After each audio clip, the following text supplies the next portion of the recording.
에베소서 2장 14절부터 18절까지의 말씀을 가지고 십자가의 삶을 살려면 이란 제목으로 주의 말씀 같이 나눕니다. 어떤 목회자가 이런 얘기를 했습니다. 십자가의 모양은 가만히 보면은 더하기 표의 모양이지만 이것을 옆으로 보게 되면은 곱하기 표가 된다 이야기를 했습니다. 짧아 보이는 내용이지만 이 내용이 우리에게 주는 참 큰 도전이 있습니다. 십자가의 복음은 기독교인에게 더하기가 아니라 곱하기의 은혜를 줄 수 있고 더 풍성한 은혜를 공급한다는 메시지입니다. 실제로 여러분 한번 상상해 보세요. 100 더하기 100이 얼마입니까? 200 되는 거죠. 200이 됩니다. 그러면은 이번에는 100 곱하기 100은 얼마가 될까요? 많이 됩니다. 완전히 이거는 개념이 다르고 결과가 다른 거예요. 그렇기 때문에 우리가 이왕 하나님을 믿고 신앙생활을 하기를 원한다면 십자가의 복음이 주는 온전하고 풍성한 은혜, 더하기가 아니라 곱하기보다 더 큰 은혜를 받아야 마땅한 것입니다. 하지만 현대 신앙인들의 삶을 보면 십자가의 삶과 너무나도 동떨어져 있고 곱하기는커녕 더하기의 삶조차도 누리지 못하는 경우가 참으로 많이 있습니다.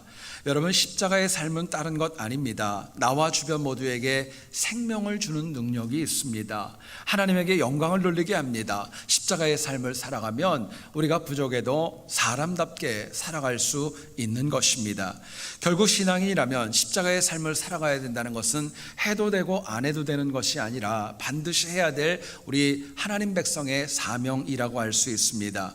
특별히 이 말씀을 성령 하나님께서 우리에게 주시는 이유가 있습니다. 다른 누군가에게 말씀하는 것이 아니라 바로 이 자리에 있는 나 자신에게, 나부터 하나님의 은혜 가운데 십자가의 삶을 살아가야 된다는 도전을 주기 위함에 있습니다.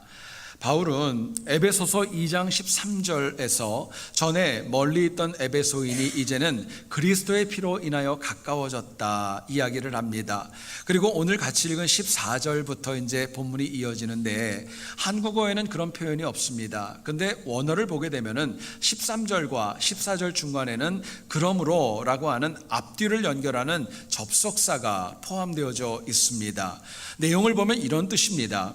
그리스도의 피로 우리가 가까워졌기 때문에 그러므로 이제부터는 하나님은 물론이고 사람과 화평과 또 십자가의 삶을 살아가야 된다는 것을 오늘 저희들에게 강조합니다.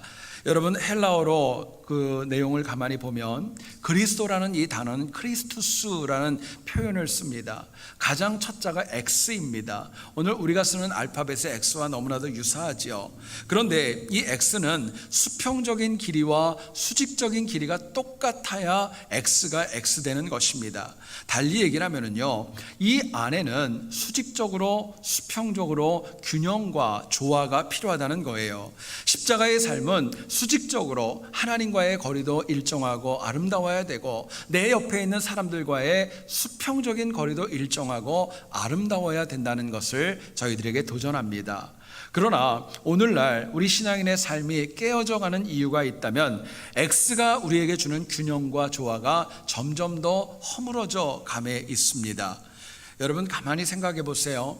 우리가 신앙생활을 하다가 누군가와의 관계가 깨지면은 하나님과의 관계도 멀어집니다. 또 하나님과의 관계가 멀어지면은요, 대인 관계 역시 사람과의 관계도 역시 서먹해지고 만사가 귀찮아지는 것이 자명한 이치입니다.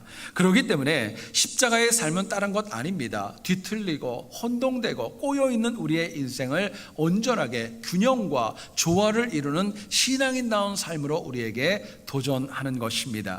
이에 오늘 우리가 어떻게 하면 하나님의 뜻에 맞게 십자가의 삶을 살아갈까, 본문이 주는 메시지를 같이 한번 나누어 보기를 원합니다. 첫 번째로 생각할 것은요, 십자가의 삶은 바로 나부터 화평의 삶을 이루며 살아가는 거예요. 화평을 이루는 삶이 십자가의 삶이라고 저희들에게 말씀합니다. 바울이 이 에베소서를 옥중에서 썼을 당시를 보면 유대인들과 이방인들의 관계는 좋지 않았습니다. 그들 사이에는 굉장히 커다란 담이 새겨져 있었어요. 그래서 유대인들은 이방인을 배척했고 이방인들도 유대인을 거부하면서 중간에 있는 이 벽을 도저히 인력으로는 허물 수가 없었던 겁니다. 여기에 바울은 이 에베소서를 통하여서 유대인들뿐만이 아니라 이방인들에게 이렇게 도전합니다. 그리스도의 십자가가 이처럼 중간에 막힌 견고한 이 담을 허물었기 때문에 서로 하나가 되어지고 화평의 삶을 살아가야 마땅하다 도전합니다. 유대인도 이방인도 복음을 영접하면은 서로의 담을 허물 수밖에 없고 하나님과 사람과도 화평할 수밖에 없다는 바울의 도전인 것입니다. 여러분, 이 화평이라는 단어는 누구나가 다 원합니다. 그러나 이것은 내가 인력으로, 내 결단으로, 어떤 약속으로 되어지는 거 아닙니다. 진정한 화평은 오직 예수 그리스도의 십자가, 복음을 통하여서만 우리가 이룰 수 있는 하나님의 은혜이기 때문에 그렇습니다. 여러분, 그런데 오늘날 우리의 현실을 가만히 보면 화평한 거 누가 원하지 않겠어요? 다 화평하길 원하고 화목하기를 원하지만 실제 삶을 보게 되면 화평이 점점 더 거리로 멀어져 가는 경우를 참으로 많이 봅니다. 여러분 생각해 보세요. 가까운 가족끼리 가정마다 다투고 분쟁하는 경우가 왜 없겠습니까?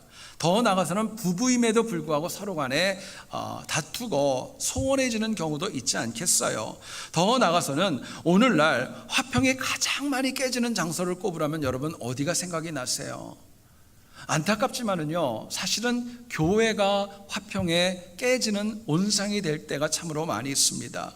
그런데 그 화평이 깨지는 이유를 보세요. 어떤 교회가 복음 때문에 깨집니까? 사랑 때문에 깨지지 않습니다. 하나님의 은혜를 서로 추구하다가 깨지는 거 아닙니다.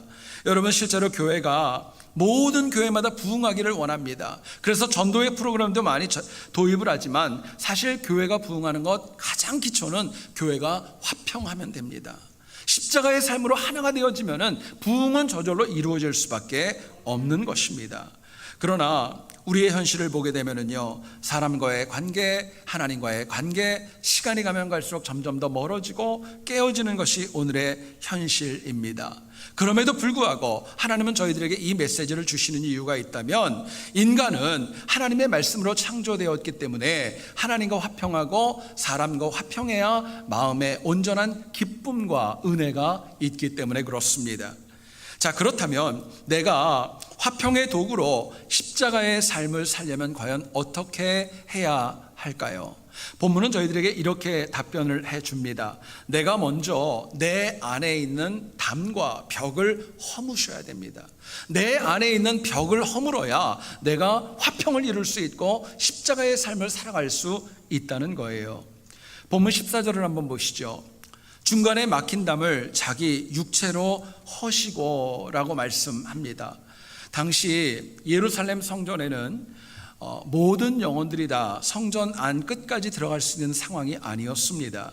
당시 많은 이방인들은 성전에 가도 이방인의 뜰이라는 제한된 지역까지만 들어갔고 그 이상은 들어가지를 못했어요.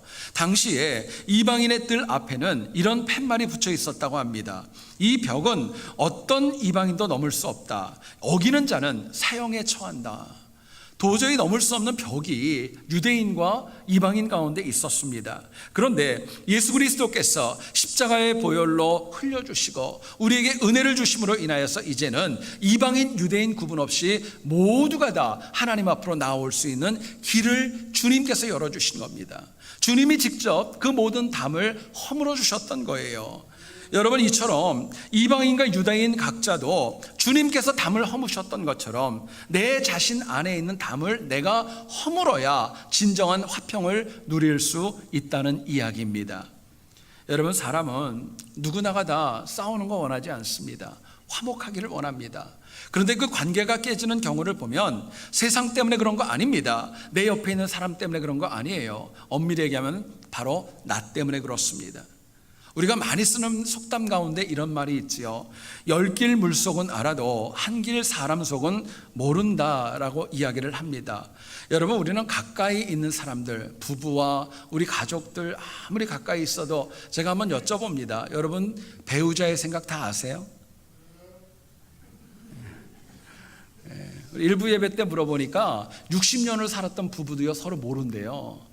무슨 생각을 하는지 어쩔 때는 서로 모를 때가 적지 않은 거예요. 그런데 반면에 사람은요, 내 안에 있는 것, 내가 하나님과 역행하는 아집과 고집과 독선, 내 문제점들은요 다른 누구보다 내가 가장 잘 안다는 것입니다. 이 벽이 때로는 내 자존심이 될 수도 있어요. 내 의로움이 될 수도 있고 내 이익이 될 수도 있고 과거의 상처와 마음에 남아있는 쓴뿌리가 내 삶을 가로막는 벽이 될 수도 있는 것입니다. 그런데 안타깝지만은요, 이처럼 내 안에 벽이 많으면 많을수록 사람은 물론이고 하나님과의 화목은 점점 더 멀어질 수밖에 없는 것입니다. 그렇기 때문에 좀 힘들고 어려워도 내가 의도적으로라도 내 안에 하나님 기뻐하지 않는 것이 있다면 빨리 그 담을 허물어버리고 무너뜨리는 결단이 우리에게 필요한 것입니다. 여러분, 제 얘기를 잘 들어보세요. 내 안에 있는 벽이 무너져야 하나님의 말씀이 들립니다. 내 안에 있는 벽이 무너져야 내 누군가의 관계가 온전해질 수 있고 하나님 기뻐하는 삶으로의 길이 새롭게 열릴 수 있는 거예요. 요셉이 형들에게 팔리지 않았습니까? 그 내면 속에 형들을 향한 복수와 원망의 벽이 무너진 뒤에야 비로소 형들의 가족을 거둘 수 있었어요. 뿐만 아니라 모세가 이스라엘을 타락하게 만들었던 아론을 향한 원망과 그 안타까움의 벽을 스스로 허물어뜨린 다음에야 비로소 함께 가나안을 향해 들어갈 수 있었습니다. 다윗이 2번이나 사울을 살린 것은 딴 것 아닙니다. 자기 자신 안에서 사울을 향한 벽을 스스로가 무너뜨렸기 때문이었어요. 이처럼 성경은 내 안에 있는 벽을 허문 영혼들, 그 담을 무너뜨린 영혼들만이 화평할 수 있고 십자가의 삶을 살아갈 수 있다고 저희들에게 말씀하는 겁니다. 여러분, 그렇기 때문에 나도 내 안에 겹겹이 쌓여있는 그런 많은 하나님과 반대되는 벽들 찾으셔야 되고 그것을 무너뜨려야 비로소 나에게 은혜가 임합니다. 길이 열리는 거예요. 그럴 때 비로소 더하기의 은혜가 아니라 곱하기의 은혜와 더 큰 은혜가 우리의 삶 가운데 임재하는 것입니다. 지난 1956년도 시카고에 있는 위튼 칼리지에서 공부했던 5명의 청년이 선교를 목적을 가지고 에콰도르 땅에 들어갑니다. 그런데 이 5명의 청년은 복음을 전하기도 전에 그 현지에서 만난 아우카 부족, 그 원주민들에게 칼과 창과 화살로 무참하게 살해를 당하고 맙니다. 당시 미국 언론은 그렇게 얘기를 합니다. 미국의 젊은이들이 왜 가서 저렇게 허무하게 죽어야 되느냐, 선교에 대한 의문이 들 정도로 큰 사건이 아닐 수 없었습니다. 그 중에 한 명이 바로 그 유명한 짐 엘리엇 선교사님이셨어요. 그리고 이분이 돌아가신 다음에 1년이 지나서 그 아내였던 엘리자베스 엘리엇이 남편의 사역을 이어받기 위해서 간호사 공부를 하고 다시 에콰도르 땅에 함께 죽었던 동역자들과 그 땅을 다시 들어갑니다. 여러분, 놀랍게도요, 다행히 여성은 죽이지 않는 아우카족의 전통 때문에 엘리자베스 엘리엇과 나머지 몇 명의 그 아내들은 아우카족 그 땅에서 사역을 시작할 수 있었습니다. 그리고 사역이 시작된 지 5년가량의 시간이 지난 다음에 이 엘리자베스가 아우카족 사람들에게 처음으로 고백을 합니다. 6년 전에 당신들이 처참하게 죽였었던 그 사람들 가운데 그 사람들이 우리의 남편들이라고. 우리가 이 땅에 온 것은 예수 그리스도의 사랑과 은혜를 여러분들에게 전해주기 위해서 생명을 걸고 왔다고 이야기를 합니다. 너무나도 마음이 닫혀 있었던 아우카족 모두가 다 깜짝 놀랐고 많은 은혜를 받게 됩니다. 더 놀라운 것은 이 5명의 선교사를 죽일 때 함께 동참을 했던 키모라고 하는 그 청년이 있었는데 이 청년이 시간이 지나면서 아우카족 최초의 목사로 안수를 받게 됩니다.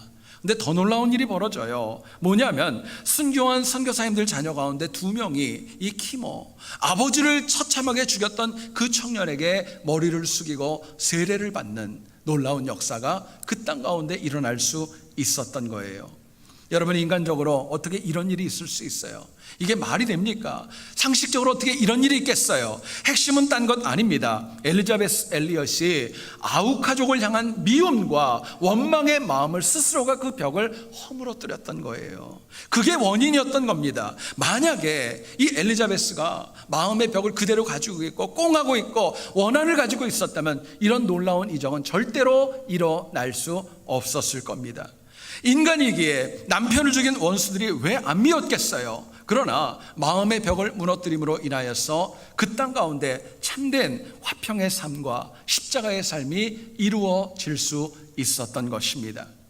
여러분, 이민자로 우리의 삶을 보면 우리의 삶에는 참으로 많은 벽이 있습니다.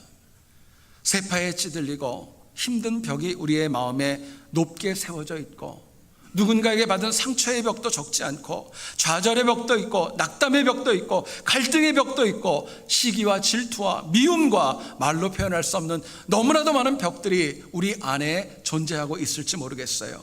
그러나 엄밀히 보면 엘리자베스 엘리엇이 당했던 그 벽, 그 영혼이 접해야 됐던 벽보다 큰 벽이 우리 가운데 어디에 있겠어요?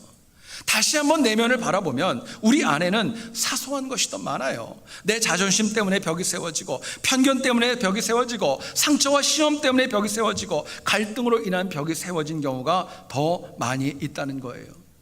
어떤 분들은 보니까 하나님 앞에 기도했는데 빨리 응답하지 않으시니까 하나님에게도 삐져가지고 하나님에게도 벽을 세우고 있는 영혼도 제가 본 기억이 있을 정도입니다. 여러분, 그런데 잘 들어보세요. 내가 내 안에 벽을 쌓으면 내 자신과의 화평도 이루어지지 않습니다. 이웃과의 화평도 요원해집니다. 하나님과의 화평은 절대 이루어질 수 없는 것입니다. 그렇기 때문에 이제부터라도 내가 내 안에 있는 벽을 은혜로, 십자가의 은혜로 무너뜨리면서 화평을 추종할 때 내 기도가 응답될 줄 믿습니다. 새로운 길이 열릴 겁니다. 하나님이 나에게 응답하시고 새로운 사람을 붙이시고 놀라운 새 역사가 일어날 것입니다. 이제부터라도 내가 내 안의 벽을 허물므로 인하여서 의도적으로라도 십자가의 삶, 화평의 삶을 살아감으로 날마다 승리하는 우리 모두 될 수 있기를 주의 이름으로 축원드립니다. 두 번째로 생각할 것은요, 십자가의 삶은 내가 새로운 사람이 되는 삶입니다. 십자가의 삶은요, 내가 새로워지는 거예요. 오늘 보면 15절을 보세요. 둘로 자기 안에서 한 새 사람을 지어 화평하게 하시고 이야기합니다. 평범해 보이는 한국어 성경이지만은요, 원어로 보게 되면 굉장히 큰 의미가 있습니다. 두 가지 단어에 주목하셔야 돼요. 하나는 새 사람이 되었다는 새로운이라는 뜻입니다.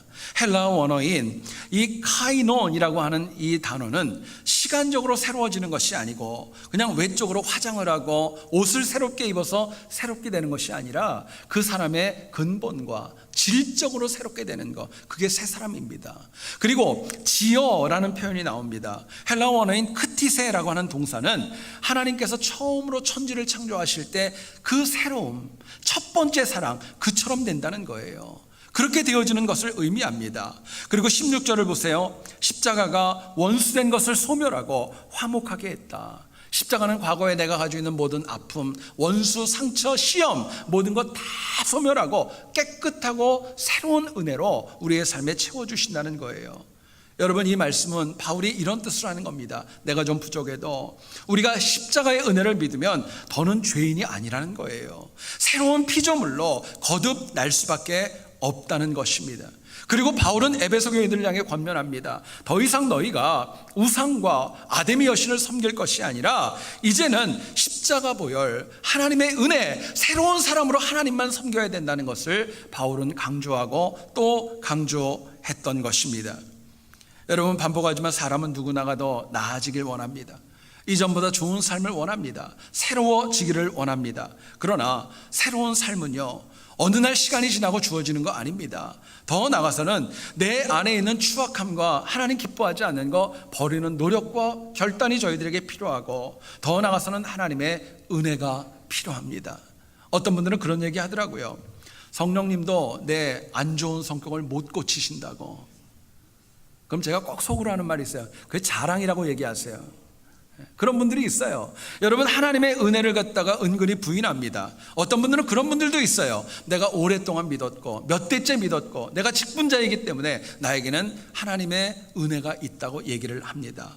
여러분, 그러나 우리의 안을 가만히 보면은요, 나도 모르게 내 안에 쌓여있는 과거의 악습과 분노와 거짓과 세속적인 생각이 우리 삶에는 얼마나 많이 있는지 모릅니다. 여러분, 다른 사람 보지 마세요. 누가 문제가 있고 어떤 분이 정말 어떤 안타까움이 있고 그런 얘기하지 마시고, 나부터 아닌 줄 알면 의도적으로 결단을 하여서 내 안에 있는 패역을 빨리 버리셔야 됩니다. 내가 새로워지기를 사모하고 은혜를 사모하여서 십자가의 보혈로 씻어 지어야 마땅한 것입니다. 여러분, 잊지 마세요. 십자가의 은혜가 임하는 곳에는 반드시 새롭게 되는 역사가 있습니다. 새롭게 되는 역사가 있어요. 자, 그렇다면 내가 새로운 사람이 되어 십자가의 삶을 살려면 과연 어떻게 해야 될까? 본문은 저희들에게 이렇게 답변해 줍니다. 나부터 예수 그리스도를 나의 구주로, 예수님을 나의 구주로 온전히 영접하는 영혼만이 새롭게 될 수 있다고, 십자가의 삶이 가능하다고 말씀합니다. 본문 18절을 보세요. 그로 말미암아 우리 둘이 한 성령 안에서 아버지께 나아감을 얻고, 이야기합니다. 여러분, 18절 말씀을 보면 참 놀라운 기록이 있습니다. 사도 바울은 짧은데요, 그 안에 삼위일체 하나님을 다 언급합니다. 그로 말미암아, 바로 예수 그리스도입니다. 성령 안에서, 성령 하나님을 의미합니다. 아버지, 성부 하나님을 의미합니다. 바울은 삼위일체 하나님을 모두 언급하면서 이방인이 새롭게 되기 위해서는 우상을 버리고 삼위일체 하나님을 온전히 내 주님으로 받아들여야 된다는 것을 말씀합니다. 오직 하나님만, 십자가의 보혈만 중간에 막힌 담을 허물어버릴 수 있고 원수된 모든 것을 화평으로 이끄는 힘과 권능이 있기 때문에 그래요. 여러분, 오늘날 많은 신앙인들이 교회에 나오고 성경 공부를 하고 듣고 묵상한 것이 있어서 머리로는 주님께서 이처럼 놀라운 일을, 정말 나를 구원하셨다는 사실에 대해서 머리로는 잘 알고 있고 입술로도 고백합니다. 그런데 핵심은 새롭게 하시는 하나님의 은혜를 머리로는 알고 있지만 진심으로 내 마음의 중심을 가지고 예수를 나의 구주로 영접하는 경우는 그렇게 많지 않습니다. 여러분, 한번 생각해 보세요. 여러분들은 어떻습니까? 실제로 나부터 온전하게 주님을 영접하지 않았기 때문에 내가 과거에 누렸던 은혜를 잊어버리기도 하고, 내 주변에 있는 영혼들은 힘있고 즐겁게 신앙생활하는데 나에게는 기쁨이 없는 경우도 적지 않습니다. 여러분, 결국 우리의 영적으로 메말라가는 이유가 있다면 주님을 온전히 영접하지 않았기 때문에 복음이 비집고 들어갈 틈도 없을 정도로 강팍하고 세속적으로 넘어지고 마는 것입니다. 결국 내가 주님을 온전히 영접하지 않은 것, 내 구주로 온전히 받아들이지 않은 것이 내 삶의 가장 큰 원인 중에 하나라고 이야기하는 거예요. 여러분, 그러나 분명한 것은 내가 다시 주님을 내 구주로 영접하면, 나의 주 나의 하나님으로 영접하면요, 그때부터 하나님의 역사는 일어납니다. 하나님의 은혜가 임하는 거예요. 오늘날 너무나도 많은 영혼들이 경건의 모양만 있고 경건의 능력을 잃어버려서 십자가의 삶으로부터 멀어지는 경우가 얼마나 많이 있습니까? 진짜보다는 가짜가 더 많다는 거예요. 얼마 전에 책을 읽다가 재미있는 이야기가 있어 소개합니다. 세계적인 희극 배우 가운데 찰리 채플린이라는 분을 여러분 아실 겁니다. 이분이 한 번은 가족들과 여행을 가는 도중에 어떤 작은 마을에 들어갔는데 어떤 대회, 컨테스트가 하나 열렸더랍니다. 그 제목을 보니까 제목이 뭐냐면은 찰리 채플린 흉내내기였었어요. 그래서 굉장히 호기심이 들어가지고 본인도 거기 가가지고 거기에 신청을 했답니다. 상상을 해보세요. 진짜가 가짜를 뽑는 대회에서 신청을 한 거예요. 제가 질문합니다. 찰리 채플린이 우승했을까요? 못했을까요? 못했어요. 어떻게 하세요? 2등 했어요. 2등이요. 1등을 못했어요. 알고 보니까 진짜 찰리 채플린보다 더 가짜가 더 많았고 연기를 더 잘했고 그 모습이 사람들에 보였던 것을 저희들에게 이야기하고 있는 것입니다. 여러분, 가만히 생각해 보세요. 내가 이왕 신앙생활 할 거, 내가 이왕 예수 믿을 거, 내가 이왕 천국을 사모한다면요, 여러분, 가짜는 되지 마셔야죠. 따라가는 건 하지 마셔야죠. 적어도 내가 그리스도를 영접함으로 인해서 내 신앙을 가지고 하나님 앞에 나가는 결단은 우리에게 있어야 되지 않겠습니까? 여러분, 악한 마귀가 우리 넘어뜨리는 건 딴 거 아니에요. 우리의 마음을 미혹합니다. 내 믿음을 흔듭니다. 영생을 빼앗고자 다양한 방법으로 우리에게 다가옵니다. 여러분, 노아도요 포도주로 인하여서 넘어졌잖아요. 아브라함은 아내를 누이 동생으로 속이면서 넘어지기도 했습니다. 다윗은 밧세바를 범하기도 했어요. 베드로는 나서기 좋아하는 성격 때문에 많은 문제와 어려움을 야기시키지 않았습니까? 여러분, 이처럼 마귀가 믿음의 거장들도 미혹하여 넘어뜨렸다면 부족한 저와 우리는 얼마나 쉽게 넘어지겠습니까? 오늘날 마귀의 공격은 더 교묘합니다. 얼마나 정말 교묘하고 얼마나 디테일한지 몰라요. 그래도 우리가 예수 그리스도를 온전히 영접한 신앙을 붙들고 있으면 흔들리지 않는 것입니다. 이유가 있다면 마귀는요, 예수 그리스도를 나의 구주, 나의 하나님으로 영접한 영혼은요 왔다가 도망가는 거예요.